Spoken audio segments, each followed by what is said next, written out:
The sky was a canvas of fire and steel, stretching endlessly over the forests of Europe. And yet no one in the Luftwaffe suspected that the deadliest menace to their air superiority would come skimming just above the treetops. In those first nerve-wracking moments, the American pilots had mastered a maneuver that seemed almost suicidal, flying treetop low, so close to the dense canopy that every twist of the plane felt like a gamble with death itself. The sunlight glinted off the riveted wings of the P-51 Mustangs as they darted through the mist, shadows merging with the forest below, their engines growling a thunderous warning that seemed to echo through the very bones of anyone who dared look skyward. Within seconds, formations that should have been visible from miles away vanished from radar, leaving German gunners squinting into the horizon, bewildered, their instruments utterly useless against an enemy that had somehow disappeared into the very landscape. The tension was palpable. Every heartbeat carried the weight of imminent catastrophe, and yet the Americans pressed on, their instincts sharpened to a razor's edge, ready to exploit every ounce of confusion they had sown in the minds of the Luftwaffe. And as the first bullets tore through the mist, the pilots realized that what they had discovered was not just a tactic, it was a weapon of pure terror, invisible until it struck, and utterly lethal. As the Mustangs skated inches above the forest canopy, the ground itself seemed to blur, turning into a shifting mosaic of green and shadow, a living battlefield that could conceal death in an instant. Pilots gripped their control sticks with white-knuckled precision, feeling every gust of wind and tremor of the plane as though the aircraft itself had become an extension of their own nervous system. Each second was an eternity, the world condensed into the hum of engines, the staccato of enemy anti-aircraft fire, and the barely perceptible whispers of the trees brushing against the wings. The Luftwaffe's radars blinked frantically, unable to track targets that moved like phantoms, invisible until the moment they struck. It was a revolution in aerial combat, a terrifying gamble that relied on courage, split-second decision-making, and the almost mystical intuition of men who had trained to defy the very physics that governed ordinary flight. Every dive into the dense foliage carried the promise of destruction and the constant reminder that one mistake would be fatal. And yet, each time they pulled back up from the treetops, the pilots felt a surge of exhilaration, the thrill of being ghosts in the machine, untouchable, unstoppable, leaving chaos in their wake. The Luftwaffe scrambled to adjust, but their well-oiled war machine was designed for high-altitude dogfights, not an enemy that seemed to emerge from the earth itself. German pilots peered into the shadowy labyrinth of branches and leaves, their nerves fraying as invisible threats zipped past with deadly precision. Orders crackled over radios, but the confusion was complete. The Americans had redefined the rules of engagement, rewriting the playbook in real time while their adversaries floundered. Below, the forest became a character in this deadly theater, masking the Mustang's approach, turning each sortie into a suspenseful game of hide-and-seek where the stakes were nothing less than life and death. Every explosion, every tracer round that fell short or overshot, intensified the tension, forging a rhythm of terror that seemed to pulse with the heartbeat of the battlefield itself. And as the pilots executed precise rolls and sudden climbs, their training fused with instinct, transforming them into instruments of surgical destruction that the Germans could neither predict nor counter. For those few tense minutes, the Americans were not just fighting, they were performing a high-stakes ballet in the treetops. Every movement choreographed to maximize surprise, speed, and lethal efficiency. By the time the dust settled, the effect of treetop-low tactics had been seared into the psyche of the Luftwaffe.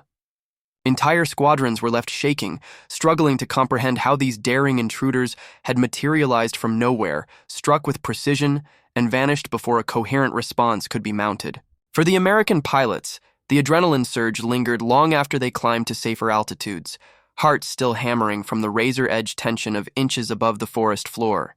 They had discovered a new truth: that fear could be weaponized, that visibility was a liability, and that the very trees beneath their wings could become allies in a war of speed, surprise, and sheer audacity. And even as they returned to base, landing with engines still roaring and hands trembling, a shared understanding passed silently among them. They had changed the nature of air combat forever. The Luftwaffe would remember this day, not as a defeat measured in planes lost, but as an existential shock, a haunting lesson that the Americans could strike from shadows, glide through danger with uncanny precision, and leave behind only uncertainty and awe. The treetops had become a battlefield, the air above it a proving ground. And in that suspended moment between life and death, the pilots had mastered an art that would echo through the annals of warfare for generations. The morning mist clung to the forest like a shroud, turning the landscape into an ethereal labyrinth. But the American pilots saw it as a canvas of opportunity. Their P-51 Mustangs whispered through the treetops, barely disturbing the leaves, a phantom strike force invisible to the enemy below. Every pilot knew that a single miscalculation could rip their lives apart. A branch, a gust of wind, a moment's hesitation. Yet each one pressed forward with nerves of steel, eyes scanning the shadowed undergrowth for signs of German activity. From the ground, the Luftwaffe's anti-aircraft batteries stuttered, shells arcing uselessly into the fog, while radar operators cursed at screens that blinked empty. And then, like predators emerging from a dream, the Mustangs erupted from the mist with pinpoint precision, strafing supply lines and decimating targets that had been considered safe behind dense forests. The forest seemed to pulse with their presence, alive with the roar of engines and the violent symphony of war. And for a moment, the pilots were suspended between fear and exhilaration, fully aware that they were writing a new chapter in the history of aerial combat, one measured not in altitude or formation, but in audacity, cunning, and sheer nerve. Below the canopy, the forest floor became a blur of shadow and movement, the dense undergrowth hiding everything from view, except for the deadly machines gliding just above it. Pilots leaned into turns and rolls with precision born of countless hours of training, engines whining as they skimmed the treetops, weaving through an invisible corridor that only they could navigate. Each second was a pulse of danger, each maneuver a testament to their mastery of the skies and their willingness to flirt with death. The Luftwaffe scrambled desperately, sending up interceptors that climbed blindly into the fog, their pilots straining to spot the elusive Mustangs darting among the trees. Radio chatter was frantic and broken. Commands came too late, decisions were delayed, and by the time German pilots realized the Americans' position, the intruders had vanished like wraiths into the mist. Every strafing run, every sudden climb, and every dive was a calculated risk, a deliberate challenge to physics and mortality alike.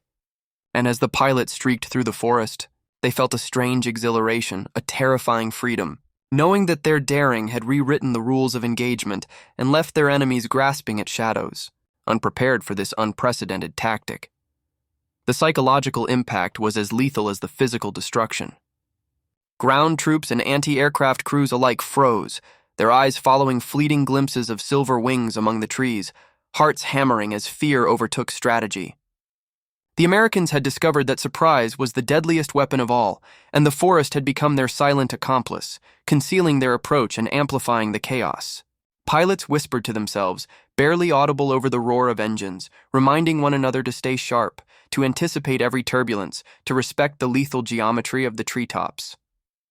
Each mission demanded perfect coordination, split-second timing, and nerves capable of surviving the relentless proximity of death. And yet, with each successful sortie, confidence grew. The forest that once seemed impenetrable became a proving ground for human ingenuity and audacity, a place where courage met cunning, and where the Luftwaffe could be humiliated without even seeing the enemy until it was too late. The interplay of fear and exhilaration bound the pilots together, forging a shared understanding that they were not merely soldiers. They were architects of terror, crafting a new doctrine in real time. When the smoke cleared and the echoes of gunfire faded into the misty morning, the effect of the treetop tactics became unmistakable. Entire German units were left disoriented, struggling to comprehend the audacity of the Americans who had appeared from nowhere, struck with deadly precision, and disappeared into the canopy as if swallowed by the forest itself. For the pilots, landing back at base was a moment of fragile triumph, a temporary reprieve to catch their breath, check the aircraft, and prepare for the next sortie. Yet even in the relative calm of the airfield, hearts still raced and minds replayed every maneuver, every brush with catastrophe, every pulse-pounding second that had transformed fear into mastery. They had discovered more than a tactic. They had unveiled a philosophy of aerial warfare, one that relied on audacity, timing, and exploiting the element of surprise to devastating effect. And as intelligence reports confirmed the confusion sown behind enemy lines, a chilling truth settled in. The treetops were no longer a mere landscape. They were a battleground, a proving ground for innovation, and a place where the Americans had become untouchable phantoms in the eyes of the Luftwaffe. The sun had barely pierced the morning fog when the P-51s roared into the shadowed corridors of the European forests, their polished wings reflecting fleeting shafts of light that seemed to slice through the mist. Below, the Luftwaffe's lookouts scrambled, straining to see targets that had become almost mythical in their sudden fleeting appearances. The Americans had mastered a deadly symphony of stealth, speed, and precision, flying so low that the treetops themselves became instruments in their orchestration of chaos. Every heartbeat was amplified, each pilot acutely aware that inches separated them from either victory or oblivion. Engines screamed, propellers sliced the damp air, and the forest seemed to tremble beneath the invisible passage of men who had turned audacity into art. And then, in a burst of calculated aggression, they descended upon enemy convoys and hidden supply depots, striking with a sudden, merciless efficiency that left the Germans reeling.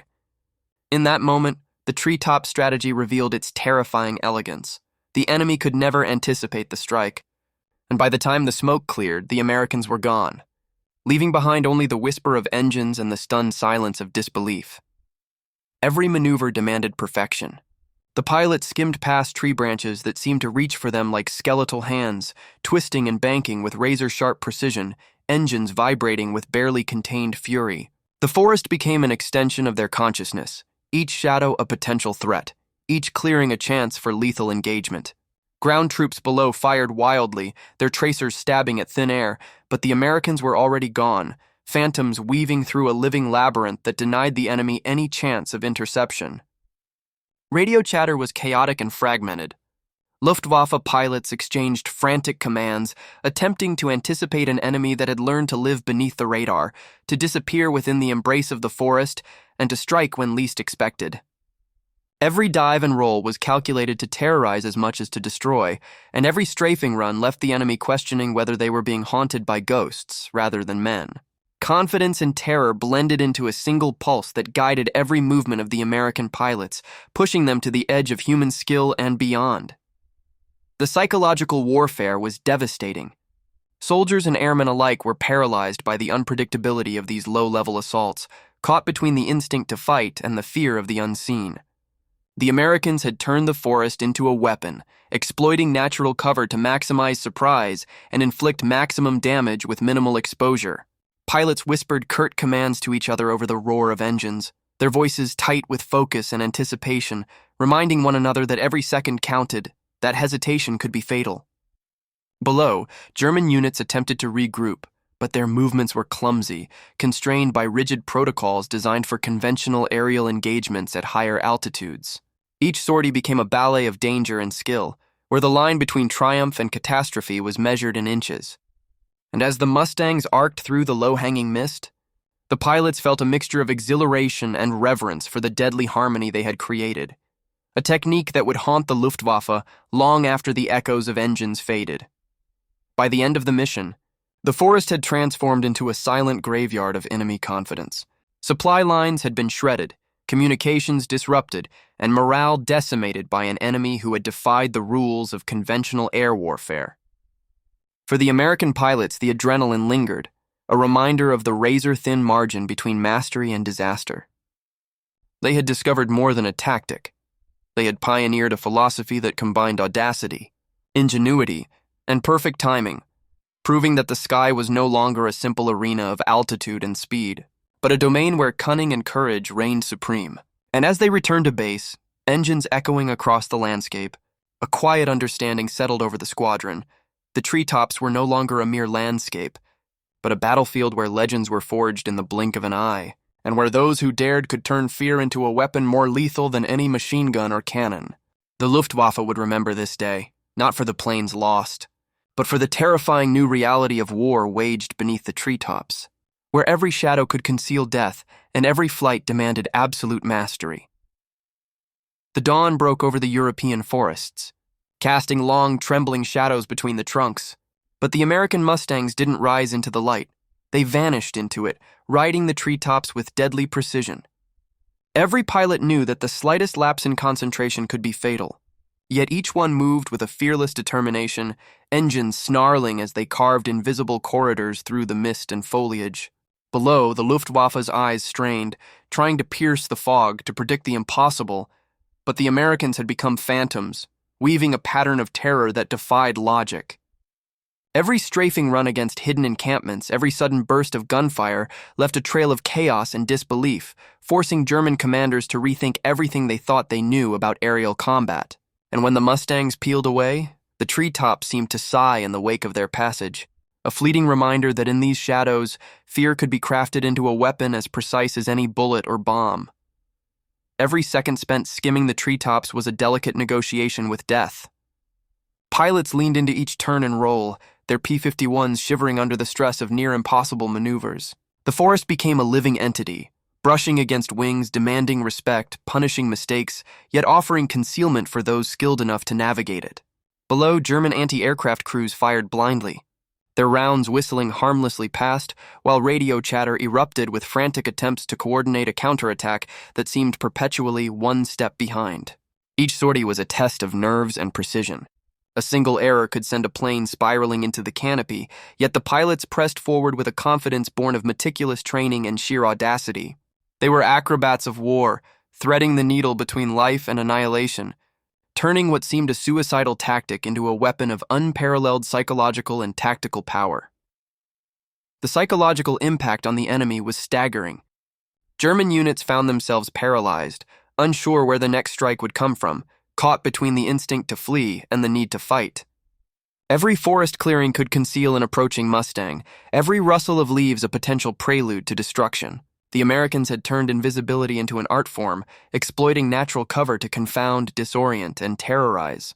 Pilots communicated with clipped phrases, a symphony of coordination that defied the chaos surrounding them, ensuring each maneuver synchronized perfectly with the next. Each dive, climb, and banking turn was executed with the precision of a clockwork mechanism, transforming fear into a weapon as effective as the planes themselves. And as they cut through the mist, strafing hidden convoys and artillery positions, the Luftwaffe was forced to confront a reality that shattered conventional tactics. The treetops had become a battlefield where the Americans held complete mastery, invisible until they chose to strike. By mission's end, the impact of the treetop strategy had become undeniable. Entire German patrols were left in disarray, supply lines interrupted, and morale shattered by an enemy who seemed to appear and disappear at will. For the pilots, the exhilaration was tempered by exhaustion, hearts pounding with the knowledge that every sortie tested the limits of skill, courage, and nerve. They had turned the forest into a proving ground, a canvas where audacity met precision, creating a doctrine that would redefine aerial warfare. And as they returned to base, engines fading into the morning haze, there was a quiet understanding among them. The treetops were no longer mere terrain. They were a weapon, a stage upon which courage, cunning, and fearlessness could be wielded to devastating effect. The Luftwaffe would remember these missions not for the planes lost, but for the unrelenting psychological shock of an enemy who had mastered the shadows, the trees, and the very air itself. The air was thick with mist and the lingering scent of pine as the American Mustangs sliced through the treetops with a predatory grace, their engines a low, menacing growl that seemed to echo through the forest. Pilots gripped their controls with nerves honed by countless sorties, every twist, dive, and bank calculated to perfection, knowing that inches separated them from catastrophe. Below, the Luftwaffe's forces scrambled desperately, their eyes straining to track phantoms that vanished as quickly as they appeared. The Americans had mastered an art of concealment and precision, moving like shadows over enemy territory, striking hidden targets with lethal efficiency, and disappearing before a coherent response could form. Each strafing run, each roll above the canopy, carried a dual purpose: to destroy and to instill terror, to confuse and to dominate. And as the treetops blurred beneath them, the pilots felt a surge of exhilaration intertwined with the ever-present pulse of danger, fully aware that they were reshaping the rules of aerial warfare with every heartbeat. Every flight demanded absolute precision. The forest became a living maze, each branch and shadow a potential hazard or a hidden advantage, forcing the pilots to react instinctively, almost as extensions of the aircraft itself. Engines screamed through the mist, propellers slicing air with surgical accuracy as the Mustangs danced through invisible corridors, leaving anti-aircraft gunners helpless and frustrated below. Radio chatter erupted with chaos as German pilots tried to coordinate responses to an enemy that had learned to exploit terrain with almost supernatural skill. Each dive and roll carried both danger and opportunity, every strafing run a deadly blend of tactical brilliance and raw audacity. The pilots thrived in the tension, the constant threat sharpening their senses, honing reactions, and forging a mental edge that would haunt their enemies long after the engines fell silent. The psychological effect on the Luftwaffe was devastating. Troops on the ground felt exposed, vulnerable to strikes that appeared without warning, invisible until it was too late. The Americans had transformed the forest into a weapon, turning natural cover into a strategic advantage that made the enemy question every movement. Pilots communicated in clipped, precise phrases, their coordination flawless despite the chaos, executing maneuvers that combined grace and lethal efficiency. Every strafing run, every calculated climb and dive reinforced the terror. The Mustangs could appear anywhere, strike with precision, and vanish like ghosts. Fear became a force multiplier, magnifying the impact of each sortie, ensuring that the enemy's confusion translated directly into tactical superiority for the Americans. The forest itself seemed to bow to the pilots' skill, concealing them, amplifying their speed, and reinforcing their mastery over both terrain and enemy psychology.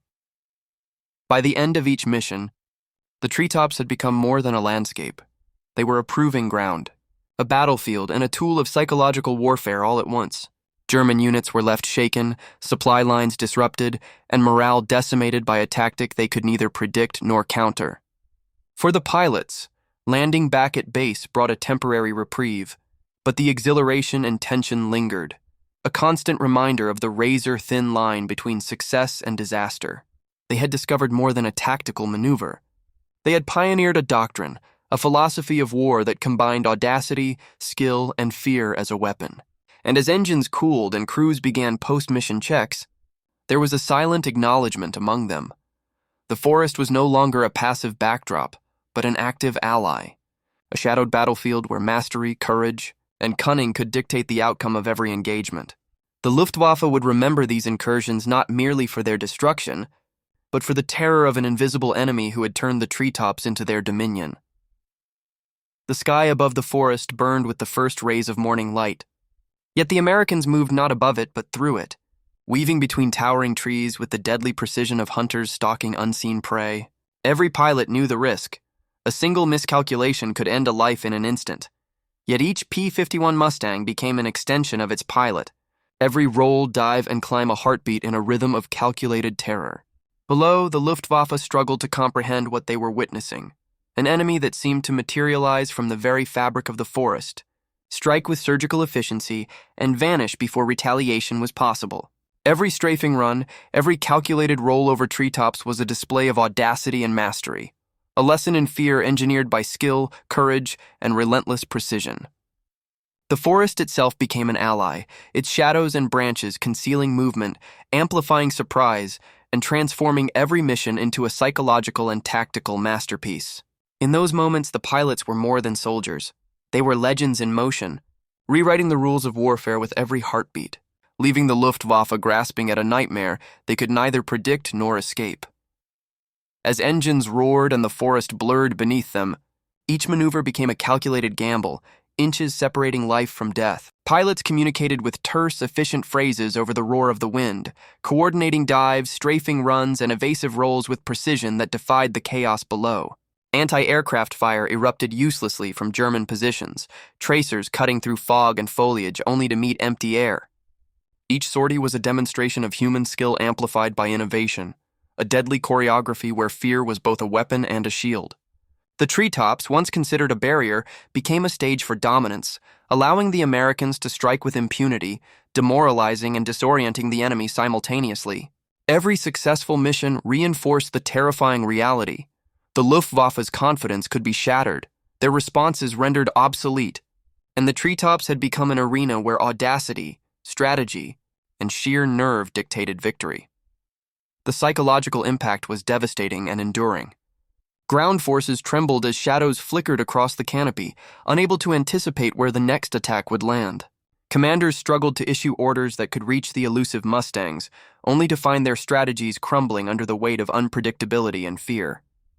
The Americans had taken control not through superior numbers, but through audacity, skill, and the strategic exploitation of terrain.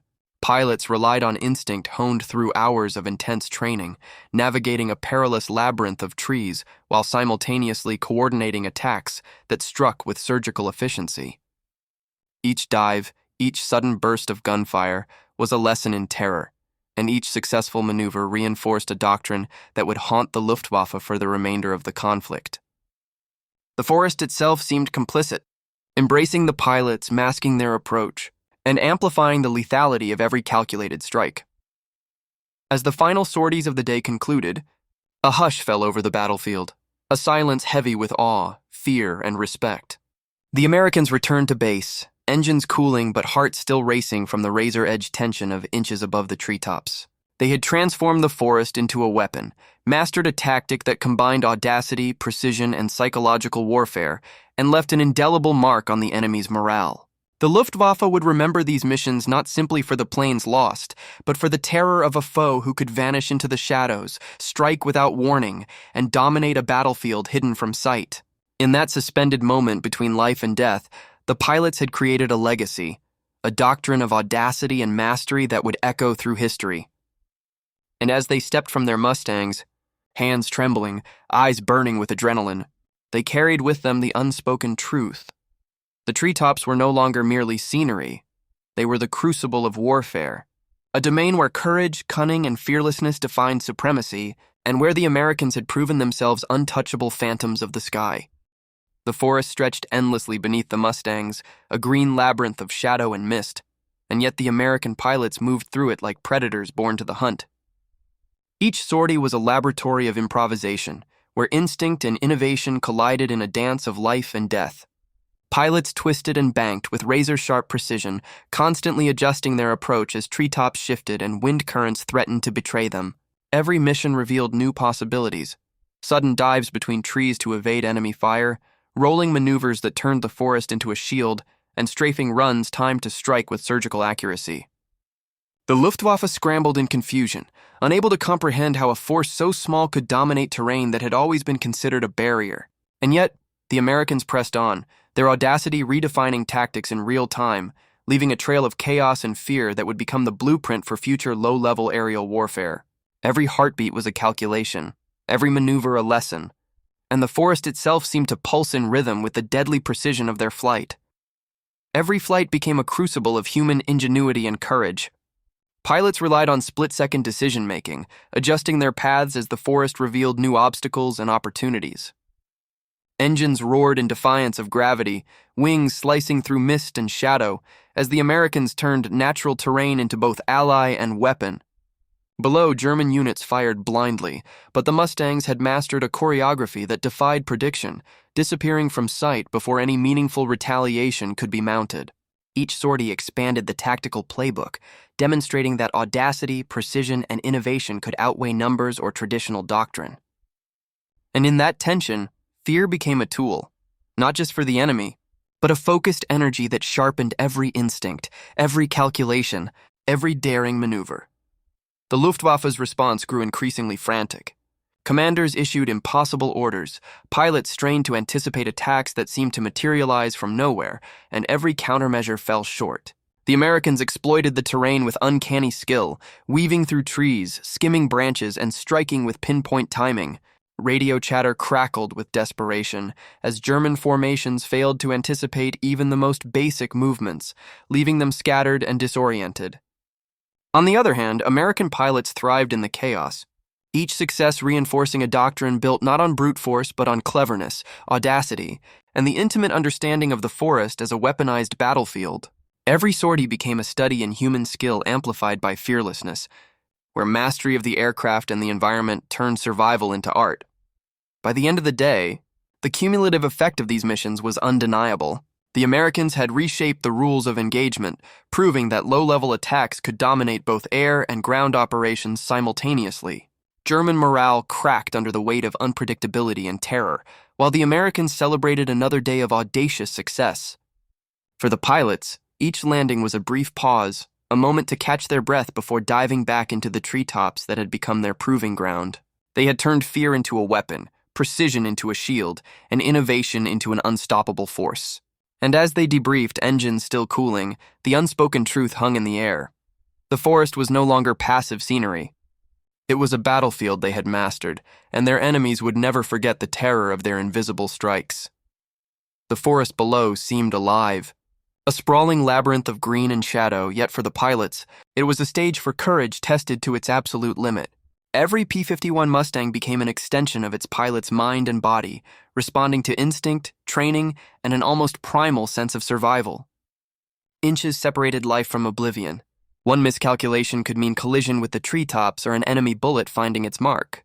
Heartbeats accelerated, palms sweat-slick on the control sticks, yet fear was not a weakness. It was fuel, sharpening every reflex and amplifying every calculation.